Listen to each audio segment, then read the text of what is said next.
Hello, Michael. Rolfe. Hi, Richard. It's great to be here. Thank you. Good to have you here. And I should explain to the viewer that we're going to do something slightly different in this conversation to what we've been doing previously. Michael Rolfe is the CEO of Museums and Galleries New South Wales, which is a government-funded organisation which helps support museums and art galleries all across the state, public institutions, particularly places like regional art galleries, which play such an important part in the cultural life of communities. And in these times affected by COVID-19, there have been huge impacts on those sort of institutions. So, Michael, thank you very much for joining us and perhaps giving us the breadth of your vision and understanding of what is going on in those all-important galleries across the state and, of course, across the country, although your organisation is New South Wales based. So give us a sense, how tough has it been for places like regional galleries and public art institutions? Oh, look, Richard, I think like it's been for everyone, it's been quite a shock that this circumstance has happened, and it's only happened a short time ago, but it seems a long time.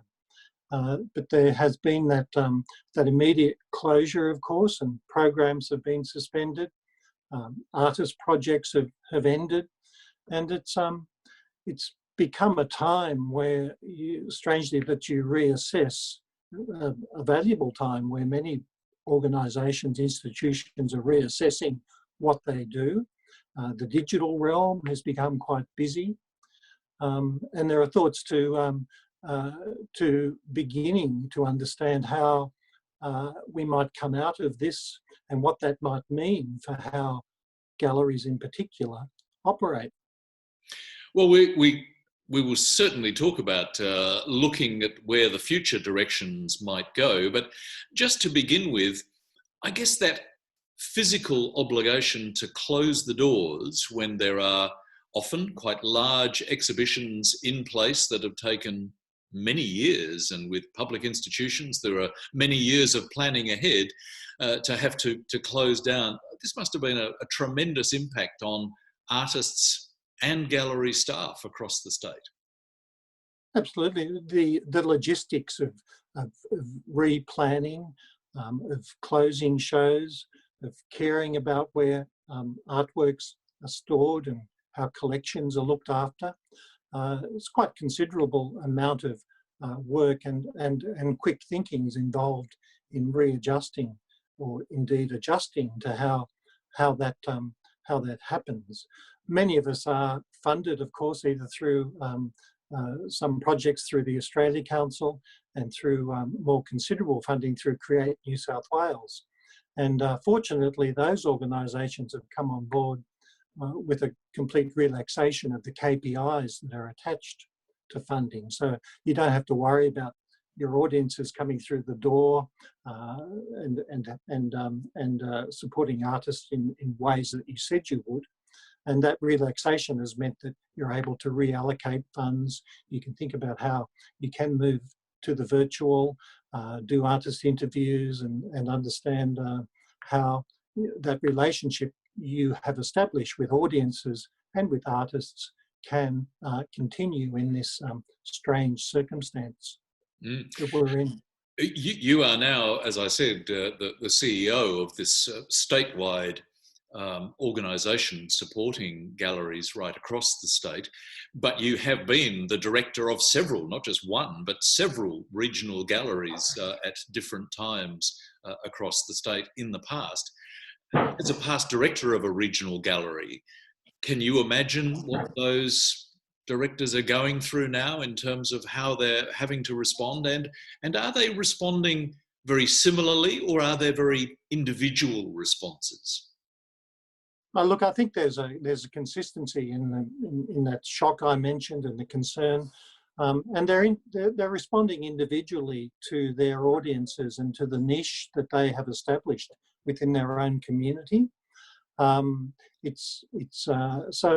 if there's a similarity overall, it's a concern for how for how you do respond and how you react and how you maintain your relevance. And they're all really coming to the fore in that sense. And these new ways of working, the virtual, as we mentioned, and expressing too within their own communities the conversations they maintain with artists on a one-to-one level. It takes me back at, I wonder how I would respond. You have to care about your staff, you care about your artists, and you care about that connection again with community. Can you think of particular examples of the ways in which regional galleries have actually already very quickly responded to not being able to open their doors, but still wanting to share the projects and the artworks and the endeavours of the artists with their community? Are there examples that spring to mind? Yeah, look, I did a quick call around to the troops, as it were, in anticipation of this interview, and it's remarkable. They're all, and I hasten to single any out, but both Tweed River Regional Gallery, Margaret Olley Art Centre, and Goulburn Regional Gallery had art prizes programmed over this time, which they've slotted in quite nicely online. You know, they're reproducing the works of the artists that enter. They're still going to ensure that the prize is awarded. They're doing interviews with the artists online. Other galleries, Blue Mountains Cultural Centre, Bathurst come to mind, and Orange have been producing educational content and picking up on the need that this homeschooling thing that is driving parents crazy. There's the need for that content, and often school holiday programs within galleries. Shoalhaven Art Centre in your own region, of course, is an example of where those sorts of exercises and class activities translate quite easily to the online format. And the Art Gallery of New South Wales, they're together in art, and the MCA, Museum of Contemporary Art Australia too, have jumped on board and are doing some great things and very popular programming online. It is presumably a very different thing for a very large institution like the Art Gallery of New South Wales or the MCA to try to respond and involve their communities in new ways to a regional gallery like, I mean, you mentioned, for example, Bathurst, and the Bathurst Regional Art Gallery, I've noticed on their website, is taking all sorts of online initiatives. But how different is it for larger and smaller institutions? I think whether you're large or small, it is about your niche messaging and how you actually construct your virtual programming and presence to reflect the strengths. But again, it's very important that this comes back to community and that you really are tailoring the conversations you're having with your audience. So it's very similar. Perhaps the resources with the bigger institutions are more so, and it might make this transition easier for them. But we're finding too with small organisations like the Bega Valley Regional Gallery and I mentioned Shoalhaven Regional Gallery. You know, they're really coming to the fore too, with their abilities to effectively negotiate this space. You were saying that you'd had a chat to some of your colleagues in the various regional galleries to see how they were responding. Did you get a sense from them of what their communities were asking for, what it was that the communities valued about those institutions, and what they wanted to keep getting from them? Well, I think as it transpired with school holidays, that the mums and dads were very keen that there were some things for the kids to do to keep them busy, particularly where the parents are working from home as well. There's been some some real tensions in that sort of relationship. It's made it harder. So that's been one.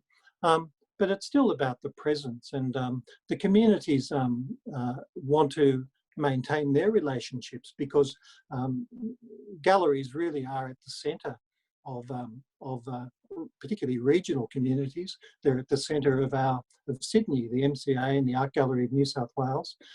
They have that relationship that's crucial to the well-being, but also that satisfies the thirst for the value proposition that's culture, and specifically that's visual arts and artists. They're very important parts of who we are and how we go about determining the visions individually and collectively we have for our society. Well, as you say, we're trying to determine those cultural visions. I wonder whether you've been getting a sense in your communications that for all of the difficult challenges of the COVID circumstance, it's actually a time of considerable innovation, of coming up with ideas which perhaps had it been business as usual, simply wouldn't have existed. Have you come across examples of really great ideas that have made you go, my goodness, that's a great response to this difficult circumstance, and let's hope we can keep doing that? Yeah, well, I think in the long term that'll happen more so. There have been a couple. I know both Goulburn Regional Gallery and Bega are continuing to install shows, and I think the Art Gallery of New South Wales, from recollection, where the install shots and the interpretation of those shows is still being played out, and I think that's quite an innovative, yet perhaps surprising to some people that's happening. But I think the real value of this circumstance, if there's an upside, it's as some people have described, it's a gift of time to begin thinking about how circumstances are forcing this change in the way we work. And some of what you're asking me about might only become apparent down the track. We anticipate that there will be some lasting changes through this pandemic circumstance, and that culture is going to be quite disrupted, and things will be a little bit different to the way that we interact. So I'm hoping that the time is well spent, and that we will see some quite innovative thinking, because of course the people involved in these places are innovative thinkers and artists too. Special people in terms of being able to interpret those circumstances. So I'm anticipating later this year, next year, ongoing, that there's going to be some great stuff happening that is the result of this turmoil. As we look at that future, partially in response to the present turmoil, but looking perhaps optimistically, as you were saying, to innovations ahead, do you have a sense that it may be a very different world? I mean, it will in many big ways, but specifically culturally, do you think there may be developments and approaches that are going to be genuinely new and genuinely different? I think there'll have to be.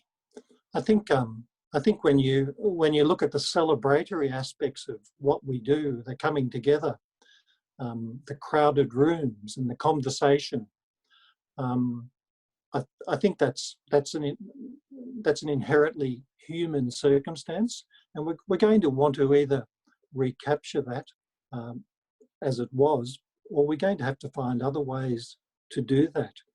And I don't think you could stop people from wanting to chat and wanting to, be excited together about what artists do, and that's to be played out. And I hope it gets back to an arrangement where we can be that way and be a bit free. But as I said, this is the time to think about that and to encourage everyone involved to ensure that they're not going to lose track or trace of who they are and how they fit into this wonderful arrangement that we have. You would have some sort of sense of the degree of funding commitment across the official government funding processes. And do you get a sense at this difficult time that cultural priorities are being supported both by governments and by the community as much as they really need to be and deserve to be? Look, part of me is disappointed in some of the responses we've had. I mean, I understand the magnitude of what's happening, and that people's lives are being turned upside down. And we say, yeah, well, what about the arts? But I think there is a real sense that the contribution to well-being, to mental health, to the health of society, to the health of communities, really does play out that we need a stronger response from government that recognises it's not just about art, it's about a whole lot of components of the community that come together that we need to be very keen are maintained, and that when we come through this, that is valued and continues to be supported. Well, Michael Rolfe, with that very positive vision, I think that's a great place to conclude. Thanks very much for sharing your thoughts with us today.